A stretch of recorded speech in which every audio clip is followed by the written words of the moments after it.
ଶ୍ରୋତାବନ୍ଧୁ ସମ୍ପର୍କଟିଏ ମଣିଷକୁ ଅନ୍ୟ ଜଣଙ୍କ ସହିତ ବାନ୍ଧି ରଖିଥାଏ। ଆମ ଅଜାଣତରେ ହିଁ ସମ୍ପର୍କର ଦାବି ବଢ଼ି ଯାଇଥାଏ। ଆନ୍ତରିକ ଭଲ ପାଇବା ଅପେକ୍ଷା ଚାହିଦା ଓ ଦେଣ ନେଣ ଭିତରେ ସମ୍ପର୍କର ଆନ୍ତରିକତା କୋଉଠି କେତେବେଳେ ହଜି ଯାଇଥାଏ ତାହା ମଣିଷ ଜାଣିପାରି ନଥାଏ। ଶ୍ରୋତାବନ୍ଧୁ, ଆଜି ଏମିତି ଏକ ଭାବଧର୍ମକୁ ନେଇ ଗୋଟେ ସୁନ୍ଦର ଗପ, ଯାହାର ଲେଖିକା ଡକ୍ଟର ଆଭାଞ୍ଜଳି ଶତପଥୀ। ଡକ୍ଟର ଆଭାଞ୍ଜଳି ଶତପଥୀ ଏକାଧାରରେ ଜଣେ କବି, ଗାଳ୍ପିକା, ପ୍ରାବନ୍ଧିକା ଓ ଗବେଷିକା। ସାହିତ୍ୟ କ୍ଷେତ୍ରରେ ତାଙ୍କର ଅବଦାନ ଉଲ୍ଲେଖନୀୟ। ତାଙ୍କର ଲେଖାଗୁଡ଼ିକୁ ଆମେ କାଦମ୍ବିନୀ, ବିଶ୍ୱମୁକ୍ତି, ଆହ୍ୱାନ, ଆସନ୍ତାକାଲି, କଥା କଥା, କବିତା କବିତା, ପ୍ରତିଧ୍ୱନି ପ୍ରଭୃତି ପତ୍ରିକାରେ ଆମେ ପଢ଼ିବାକୁ ପାଉ। ଅନେକ ଜାତୀୟ ଓ ଅନ୍ତର୍ଜାତୀୟ ସଂସ୍ଥା ସହିତ ସେ ସମ୍ପୃକ୍ତ। ସେଥିରେ ସେ ରିସର୍ଚ୍ଚ କରନ୍ତି ଏବଂ ରିସର୍ଚ୍ଚ କନସଲଟାଣ୍ଟ ହିସାବରେ ଯୋଗଦାନ ଦେଇ ଅନେକ ମହତ୍ତ୍ୱପୂର୍ଣ୍ଣ ପ୍ରୋଜେକ୍ଟ ମଧ୍ୟ ସଫଳତାର ପୂର୍ବକ ସମ୍ପନ୍ନ କରିଛନ୍ତି। ତାଙ୍କର ରଚିତ ଗବେଷଣାତ୍ମକ ପ୍ରବନ୍ଧ ଭିତରେ ରହିଛି ଇକୋନୋମିକ୍ ଆଣ୍ଡ ପଲିଟିକାଲ ୱିକଲି ପରି ସ୍କୋପର୍ସ ଜର୍ନାଲ।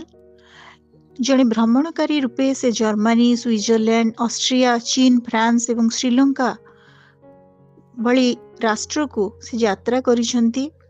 ଆଜି ଆମେ ଶୁଣୁଛେ ତାଙ୍କର ସମର୍ପଣ ଗଳ୍ପ ସଂକଳନସ୍ଥ ଏକ ସୁନ୍ଦର କ୍ଷୁଦ୍ର ଗଳ୍ପ, ଯାହାର ଶୀର୍ଷକ ହେଉଛି ଆସନ୍ନ ଅବକାଶ।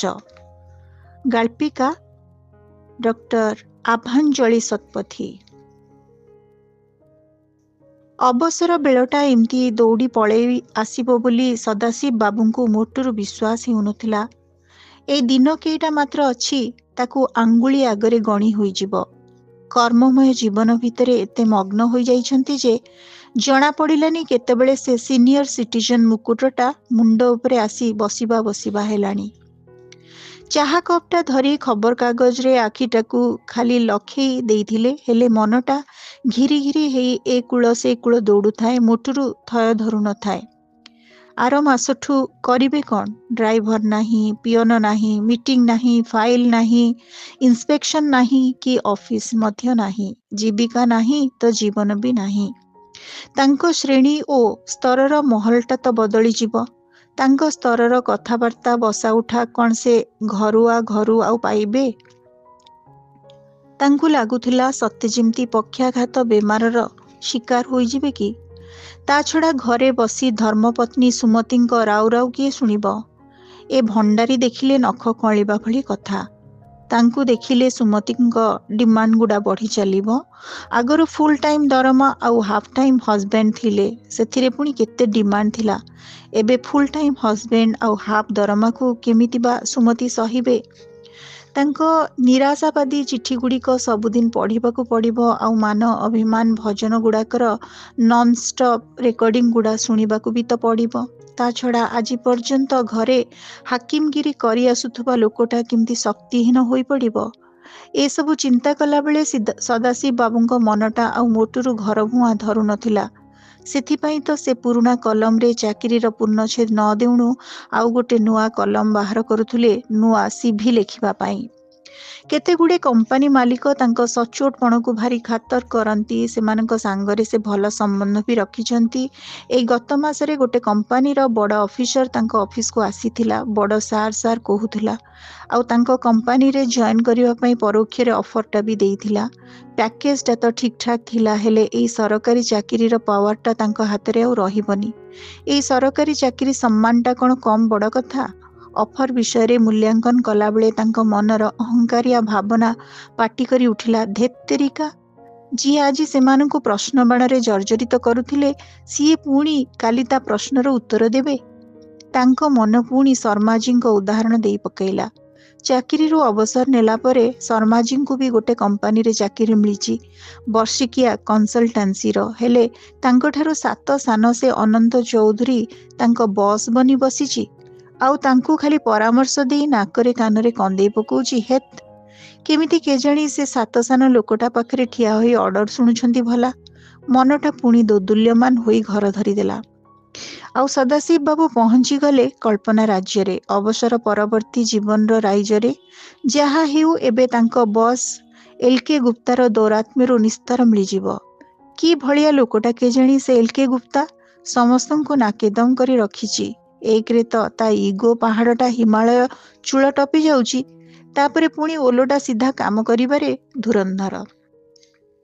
ଯିଏ ତା ଓଲଟା ସିଧା କାମକୁ ଆପତ୍ତି କଲା ସେ ତା ତଣ୍ଟିରେ ବସିଲା, ସିଆର ଖରାପ କରିଦେବାର ଧମକ ବି ଦେଲା। ସେଦିନ ସେମିତି ଗୁପ୍ତା ସାର୍ ସଦାଶିବ ବାବୁଙ୍କୁ ବାଧ୍ୟ କରି କହିଲେ ଯେ ସେ ସପ୍ଲାୟରମାନଙ୍କୁ କହି ଗୋଟେ ଅନାମଧ୍ୟ ସଂସ୍ଥାକୁ ଡୋନେସନ ଦେଇ ଦିଅନ୍ତୁ। ସେ ସଂସ୍ଥାଟାକୁ କୁଆଡ଼େ ଗୁପ୍ତାଜୀଙ୍କ ଶଳା ଚଳାନ୍ତି। ସଦାଶିବ ବାବୁ ଏସବୁ କାମରୁ ତ ବହୁତ ଦୂରରେ ରହନ୍ତି। କାଦୁଅକୁ ଯିବେ କାହିଁକି ନା ଗୋଡ଼ ଧୋଇବେ କାହିଁକି? ଆଗକୁ ପ୍ରମୋସନଟା ଆସୁଥିଲା। ସିଆରଟା ପୁଣି ବସ୍ ହାତରେ ପଡ଼ିବ। ୟାକୁ କହନ୍ତି ବିଷମ ସଙ୍କଟ। ଉପାୟ ଖୋଜିଲେ ଯୋଉଥିରେ ସାପ ମରିଯିବ ହେଲେ ବାଡ଼ି ଭାଙ୍ଗିବନି। ମୁଣ୍ଡଟା ଖାଲି ଘାଇଁ ଘାଇଁ ହୋଇ ବୁଲାଇ ଦେଲା। ବହୁତ ଚିନ୍ତା କରି ଗୋଟେ ସିଦ୍ଧାନ୍ତରେ ପହଞ୍ଚିଲେ। ସିଧାସଳଖ ତ କାଟି ପାରିଲେନି, ହେଲେ ବୁଲେଇ ବଙ୍କେଇ ଏମିତି ନିୟମ ଦେଖେଇଲେ ଯେ ସେ ସଂସ୍ଥାବାଲା ଡୋନେସନ ନେବ କ'ଣ ଏକାଥରକେ ଛୁମନ୍ତର। ଏଭଳି ପରିସ୍ଥିତିରେ ଗୁପ୍ତାଜୀ ରକ୍ତ ଚାଉଳ ନ ଚୋବାଇ ରହିପାରିଥାନ୍ତେ କି? ଦେଖାଇ ଦେଲେ ତାଙ୍କ ପାୱାର। ସଦାଶିବ ବାବୁଙ୍କ କ୍ରମାଗତ ଭାବେ ଚାଲୁଥିବା 9 ରେଟିଂ ସିଧା କଚାଡ଼ିକି ପଡ଼ିଲା 5 ରେଟିଂ ଅଙ୍କରେ। ହଁ, ସେଇଟା ଅଲଗା କଥା ଯେ ତାଙ୍କର ସବୁଠୁ ବଡ଼ ବସ୍ ମାନେ CMD ସେ 5 ଅଙ୍କରେ 9 ଅଙ୍କ ଚଢ଼ାଇ ଦେଲେ ଆଉ ମରୁ ମରୁ ପ୍ରମୋସନଟା ବଞ୍ଚିଗଲା। ହେଲେ ସେତିକି ଦିନର ମୁଣ୍ଡବିନ୍ଧାକୁ କିଏ ଉପଶମ କରିବ? ଯାହା ହେଉ ଭଲରେ ଭଲରେ ଅବସରଟା ହୋଇଯିବ। ଅବସର ପରେ ସେ ଅଫିସର ଝିଟିମିଟିଆ ମୁଣ୍ଡବିନ୍ଧା କାମରୁ ଶାନ୍ତି ବି ମିଳିଯିବ।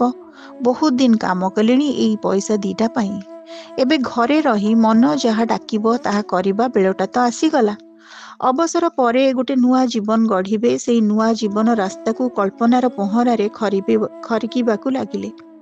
ଅବସର ପରେ ଏମିତି ଏକ ଦୁନିଆକୁ ସେ ଚାଲିଯିବେ ଯେଉଁଠି ତାଙ୍କୁ ଖାଲି ମଉସା ମଉସା ଡାକରା ଶୁଣିବାକୁ ମିଳିବ। ପୂଜନୀୟ ମଉସାଙ୍କ ପାଖକୁ ଲୋକ ଖାଲି ଉପଦେଶ ନେବା ପାଇଁ ଆସିବେ।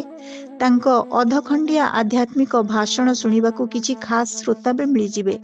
ତା ଛଡ଼ା କେତେଦିନ ହେଲାଣି ବନ୍ଧୁବାନ୍ଧବଙ୍କ ଦୁଆର ମାଡ଼ି ପାରିନାହାନ୍ତି।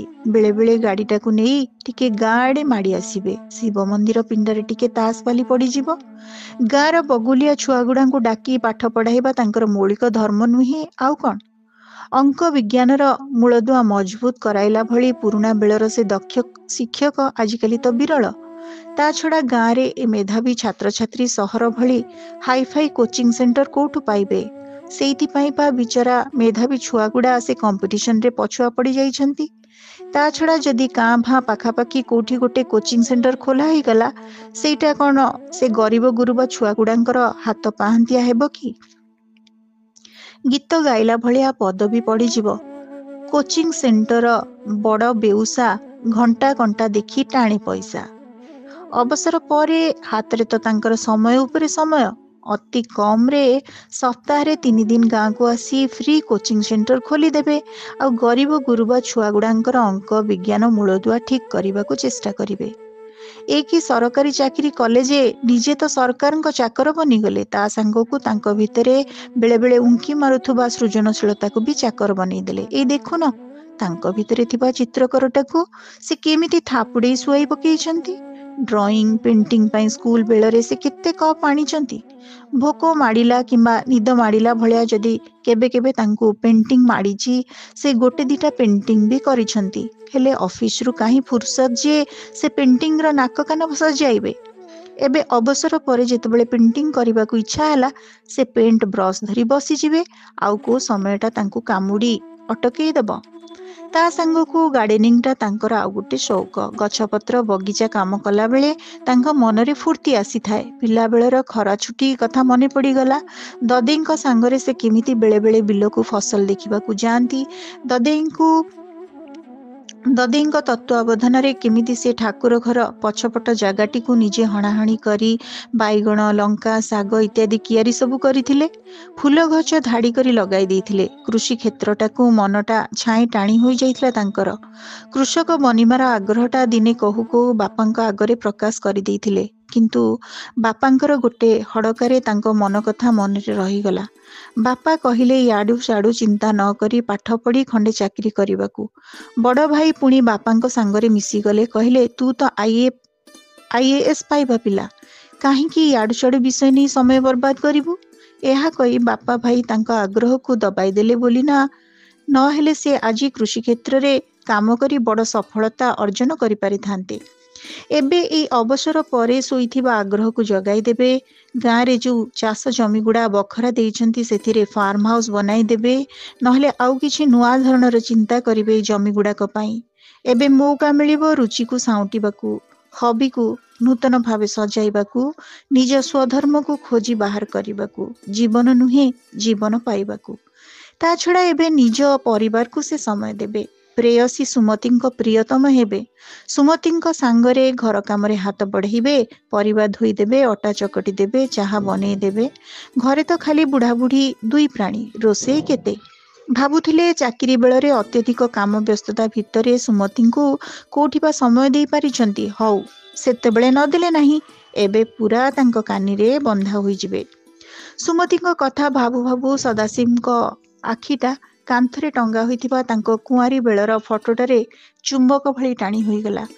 ଧଳା ଦାଢ଼ି ଛାଇଁ କଳା ହେଇଗଲା। କାମଦେବ ପାଖରେ ବୁଲୁଥିଲେ ନା କ'ଣ ଖାଲି ଅନୁରାଗର ସର ମାରି ଚାଲିଲେ, ଆଉ ମନଟା 30 ବୟସିଆ ଟୋକା ରଙ୍ଗରେ ରଙ୍ଗୀନ ହୋଇଗଲା। କଳ୍ପନା ରାଜ୍ୟଟା ଖାଲି ମଲ୍ଲିଫୁଲିଆ ମହକିଲା। ଭାବିଲେ ଖାଲି ସୁମୁଙ୍କ ସାଙ୍ଗରେ ବସି ସିରିଏଲ ଗୁଡ଼ାକର ମଜା ମାରିବେ, ଆଉ ବେଳେବେଳେ ରଙ୍ଗୀନ ସିନେମା ଗୁଡ଼ା ଖୋଜି ଖୋଜି ଡାଉନଲୋଡ୍ କରି ସୁମୁଙ୍କୁ ପାଖରେ ବସାଇ ସିନେମାର ମଜା ବି ନେବେ। ସିନେମା ହଲ୍ ସିନା ଗଲେ ଲୋକେ ଟାପରା କରିବେ, ଲାଜ ମାଡ଼ିବ, ବୟସ ହେଲାଣି ବୋଲି। ହେଲେ ଘରେ କିଏ ମନା କରିବ? ମଝିରେ ମଝିରେ ମଧୁ ଭରା ଚାହାଣି ମାରି ସୁମୁଙ୍କୁ କୋଡ଼େଇ ଆଣି କହିବେ, କିଓ କ'ଣ ବସି ଭାବୁଛ? ଏଇପରି ଗୋଟେ ଭାରି କଣ୍ଠ ହଠାତ୍ ସଦାଶିବ ବାବୁଙ୍କ ଦିବା ସ୍ୱପ୍ନକୁ ଉଡ଼େଇ ବର୍ତ୍ତମାନ ପାଖରେ କଚାଡ଼ି ଦେଲା। କି ହୋ, ବିନା ଚଷମାରେ କ'ଣ ପଢ଼ୁଛ? ସୁମୁଙ୍କ ଟାପରା ସ୍ୱରଟା ସଦାଶିବ ବାବୁଙ୍କୁ ସଚେତ କରିଦେଲା ଯେ ସେ ଏବେ ଘରେ ଅଛନ୍ତି, ଆଉ ଅଫିସ ଯିବା ବେଳ ହେଇଗଲାଣି। ଉଠ, ଅଫିସ ଯିବନି କି? କ'ଣ ବସି ଭାବୁଛ? ଟିଫିନଟା ପ୍ୟାକ୍ କରି ଦେଇଛି। ଏତକ କହି ସୁମତି ଦେବୀ ଚେୟାରଟା ଘୋଷାଡ଼ି ଆଣି ବସି ପଡ଼ିଲେ ତାଙ୍କ ପାଖରେ। କିଛି ସମୟ ତାଙ୍କ ରୋଷେଇ ଆଇଟମ ବିଷୟରେ ବଖାଣିବାକୁ ଲାଗିଲେ। ତାପରେ ତାଙ୍କ ମନରେ ବାଜୁଥିବା ରେକର୍ଡିଂକୁ ପାଟିରେ ବଜେଇ ଦେଲେ। ପଚାରି ବୁଝିଲ କୋଉଠି କ'ଣ? ଅଫର ଫଫର କୋଉଠୁ ଆସିଲା? କୋଉଠି ଜଏନ୍ କରୁଛ ନା ନାହିଁ? ସୁମୁଙ୍କର ପ୍ରଶ୍ନ ବାଣଗୁଡ଼ିକ ବଡ଼ କର୍ଣ୍ଣକଟୁ ଥିଲା ସଦାଶିବ ବାବୁଙ୍କ ପାଇଁ। ପଚାରିଲେ, କ'ଣ ବକୁଛ? ସୁମତି ଫଟ୍ କରି ସରମୁଣିରୁ ଆଉ ଗୋଟେ ବାଣ ଝୋକିଦେଲେ। ଓହୋ, ଏ ଅଜଣା ଚାଉଳରେ ଭାତ ଖାଉଛ କିଆ? ପୁଣି ଥରେ ସୁମତିଙ୍କ ପାଖରୁ ଅବାଗିଆ ତିରସ୍କାର ଭରା ସ୍ୱରଟାରେ ସେ ଟିକେ ବିରକ୍ତିଆ ହୋଇଗଲେ ନା କ'ଣ। କହିଲେ, କ'ଣ ଏମିତି ଗୋଟେ ଅଭଦ୍ର ଭଳିଆ କଥା କହୁଛ କହିଲ? ସଦାଶିବ ବାବୁଙ୍କ ଏଇ ଗମ୍ଭୀର କଣ୍ଠଟାରେ ସୁମତି ଦେବୀ ଘାବରେଇ ଗଲେ ନା କ'ଣ। ଫଟ୍ କରି ସ୍ୱର ସହ ଭାବଭଙ୍ଗୀ ବି ବଦଳେଇ ଦେଲେ। ପାଖକୁ ଗେଞ୍ଜି ହେଇ ଆଉ ଟିକେ ଚେୟାରକୁ ଭିଡ଼ି ଆଣି ବସି ଗେହ୍ଲେଇ ହେବାକୁ ଲାଗିଲେ। କଥାକୁ ଥରେଇ ଥରେଇ ଲମ୍ବେ ଲମ୍ବେ କହିଲେ, ମୁଁ କ'ଣ କହୁଥିଲି କି, ତୁମ ଭଳିଆ କର୍ମବୀର କ'ଣ ଘରେ ଚୁପଚାପ ବସିପାରିବ?